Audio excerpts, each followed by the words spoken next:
Today we're making jerky the Kyle way. In front of me, I've got 2 top rounds, 2 bottom rounds from a deer. You can obviously use any kind of beef products for this as well, whether you want beef jerky, venison jerky, elk jerky, doesn't matter what protein you're gonna be using. I get a lot of questions about this recipe, exactly what I put in. I've never shared this with anybody, so you'll be the first to get this. And I'll go ahead and share some off-the-cuff ideas with different seasonings, different spices, some green chilies. Hang around till the end. I'll show you my secret ingredient that makes absolutely no sense, but makes the deer jerky come out absolutely awesome. I'll also share exactly how long I dehydrate it for, what temperature I cook it at, and how to know when it's done and ready to be eaten. So step 1, you're just going to want to take your meat and slice it into the pieces that you'd like. I usually do about 1/4 to 1/8 inch slices, and then I'll go ahead and put those in a separate pan. Just thick enough that they can dehydrate nicely and turn crisp in the dehydrator, but not too thick like a steak. For reference, this is about how big I make each piece. Okay, meat's all cut up. Now time to start seasoning. Okay, what are we going with today? Let's see. Oh, you already know. Got to grab some of that Holy Voodoo from Meat Church. All right, seasoning number 1. A healthy amount of fresh black pepper. A little Tony Chachere's Creole. Feel free to add however much seasoning you like. If you like it a little bit saltier, add a little bit more. If you don't, obviously add a little bit less.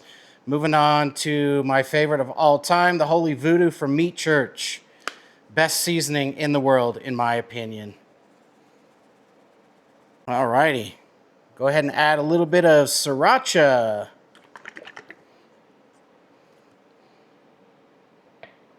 One of my favorite hot sauces is this habanero sauce from Yellowbird. I think you can get it at Amazon. A lot of different stores sell it. Walmart sells it as well.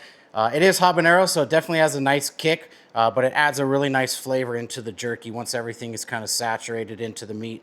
So again, depending on your spice level, add more, add less, or don't add any at all. Alrighty, a little bit of crushed red pepper flakes. And if you can't tell, we like things spicy in this household. Gonna hit it with a little bit of red pepper, a little cayenne. All right. Fresh out of the freezer, we've got some fresh peeled hot green chilies already pre-sliced. So we're gonna go ahead and add all that in there. That's gonna saturate very nicely into the sauce and into the meat.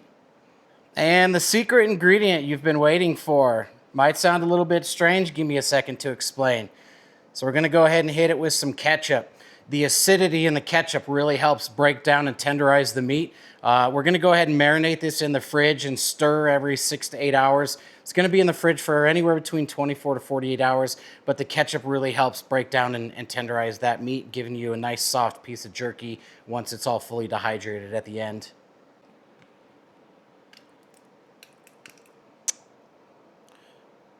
All right, so that's what it looks like right before we add our final ingredient. You can see those green chilies in there. Smells and looks awesome. And go ahead and add some fresh garlic in there as well. Again, depending on if you're a garlic fan or not, you can add a lot, a little, or none at all. Just add a little bit of garlic in there. And final ingredient, I like to use the lesser sodium soy sauce. So go ahead and fill up the meat right before it gets to the top of the meat, and then again I'll stir every 6 to 8 hours and leave it in the fridge for about 24 to 48 hours. And there we have it. So we again go ahead and get that mixed up, and then we'll go ahead and dump it in the fridge. We'll give you an update throughout this entire process. It kind of changes colors and really soaks in that liquid as well, so I'll keep you updated through that entire process. Christmas time and the deer are happy in the household. Quick update, we're at about 48 hours of marination time. As you can see, the venison's taking on that nice deep dark color of all the seasonings. So what I'm going to do is go ahead and I like to dump this into a strainer just to get out all the liquid. And then I'll go ahead and show you exactly what I use to make the jerky, what temperature, and then how long to cook it. Okay, so we'll go ahead and Get all that dumped into a strainer. Again, allows all that extra liquid to go out. I'll move the meat around just a little bit as well to really get a good drain on it. I use a 9-shelf Ivation dehydrator. I believe I got this from Amazon. No, this video is not sponsored by them, but it has performed flawlessly. So as you can see, I've got my 9 shelves there. So we'll go ahead and get this meat loaded up and we'll start cooking. We are all loaded up and ready to go. I like to space them out just a little bit so the air can get in between each piece. I'm going to go ahead and turn that bad boy on. And I'm going to go ahead and start it. Not sure if you can see that. Looks like some 8s to me. But anyways, starting it at 6 hours. And then the temperature, I like to do the highest setting, so 158 for 6 hours. And then we'll come back, check it, and we'll give you an update, see what it looks like.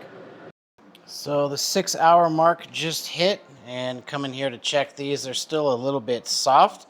So I'm going to go ahead and put it back on for another hour, and then we'll come back and check on in. So we finished out at about 7.5 hours at 158 degrees Fahrenheit. Took all the jerky out, let it cool, and then went ahead and vac sealed it. So it freezes really well. Feel free to pull it out of the freezer, cut it open, and enjoy. Thanks for tuning in, and we'll see you in the next video.